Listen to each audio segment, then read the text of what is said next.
Chaque citoyen doit se sentir responsable du devenir de l'ensemble dont il est solidaire et répondre à sa propre conscience. Ai-je fait ce que je devais? Me suis-je efforcé de faire mieux chaque jour? Félix Houphouët-Boigny.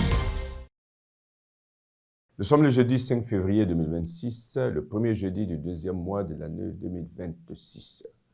Le Centre international pour le développement du droit et ses partenaires sont heureux de vous retrouver dans le cadre du programme Civisme, Développement et Paix pour continuer à parler de civisme, pour continuer à explorer avec vous les voies et moyens permettant d'assumer une citoyenneté pleine et réussie.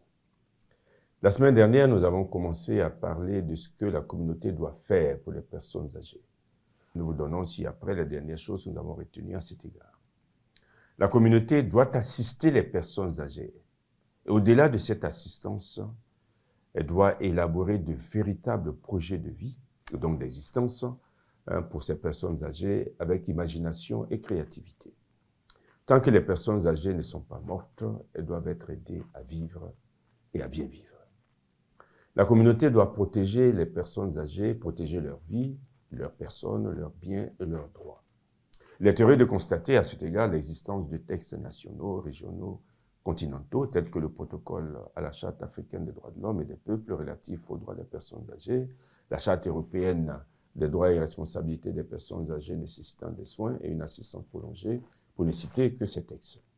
Il est également heureux de constater l'existence d'associations diverses qui se dédient à l'amélioration des conditions de vie des personnes âgées. Il est par contre si malheureux de voir des personnes sans vergogne profiter de la faiblesse des personnes âgées pour accaparer leurs biens, les escroquer, s'emparer de leurs économies, piétiner leurs droits, etc.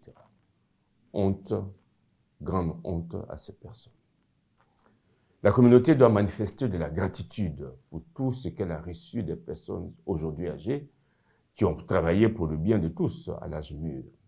Cette gratitude doit se manifester dans la création des conditions pour que les personnes âgées soient bien traitées. On dit souvent que là où l'on n'est pas reconnaissant envers les personnes âgées et là où on ne leur fait pas honneur, il n'y a pas non plus d'avenir pour les jeunes. La communauté doit s'efforcer de sortir du mythe de l'éternelle jeunesse. Nous en avons un peu parlé la semaine dernière. En cherchant par tous les moyens à arrêter l'effet du temps sur le corps au moyen de cures répétitives de jouvence, de chirurgie, de maquillage, etc., etc. Il s'agit là d'une illusion, car chercher à arrêter le temps est un combat perdu d'avance. Le temps finira toujours par l'emporter. Il est à cet égard bon de rappeler ces paroles sages de l'actrice italienne Anna Magnani lorsqu'on voulait faire disparaître ses rides.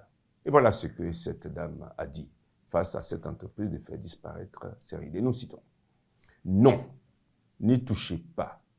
Il m'a fallu tant d'années à les avoir. N'y touchez pas. » Fin de citation. Les rides, en effet, ne sont pas un signe de décrépitude, mais plutôt un symbole d'expérience de vie, de maturité, du chemin parcouru sur les routes de la vie. Avec cela, nous finissons la série d'émissions consacrées à la vieillesse. Avons-nous tout dit sur ce thème? Non, nous n'avons pas tout dit.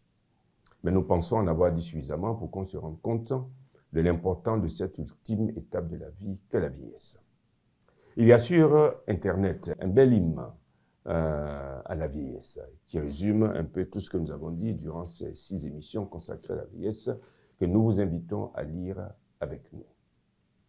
Nos vieux, ils ont dans le regard les yeux chargés d'histoire. Nos vieux, sans le vouloir, ils sont notre mémoire. Ils ne se plaignent pas, ils en ont trop connu. Ils revivent en silence tout ce qu'ils ont vécu. Les vieux, eux, ont connu parfois plusieurs guerres. S'ils en ont survécu, il fallait tout refaire. Un à un, ils sont partis, les êtres les plus chers. Un vieux a moins d'amis quand il les enterre. Ils ont connu le temps où l'on prenait le temps de se parler le dimanche après messe. Pas besoin de tout croire, c'est juste une adresse. Où l'on prenait le temps d'être ensemble un moment. Ils ont connu l'époque où le plus important était de réparer ce qui était cassé. Quand ils se sont mariés, ils se l'étaient juré, même dans la tempête, de ne pas s'abandonner. Nos vieux, s'ils aiment encore, c'est beaucoup de tendresse. C'est une main sur la joue qui se pose en caresse. Ils ont dans le regard les mots que l'on ne dit pas, le vide qu'il y aura quand l'autre s'en ira. Un vieux, c'est merveilleux si on le laisse dire. On voit briller ses yeux de tous ses souvenirs.